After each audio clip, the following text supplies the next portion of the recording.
What's up guys, welcome back to another video, and in this video I will show you how you can change the voice in Invideo AI. More specifically, how to change the voice of your video that you created. So let's get started. Also, if you guys would like to create a new Invideo AI account, you can use my referral link from the description below, and that way you will get 14 days free trial once you create your account. And now let's continue. So first, let's hear the voice that's currently on this video. Strap in, space explorers. We're blasting off on a cosmic adventure in 1 minute. Space is huge. So to change this voice to another voice, you would just need to type in a prompt in this command box right here. So let's say that we want to change the voice to a female voice. So I will just type in change the voice to a girl's voice.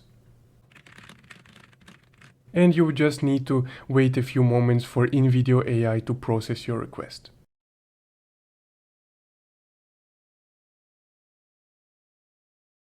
And now let's hear the new voice. Strap in, space explorers. We're blasting off on a cosmic adventure in 1 minute. Space is huge.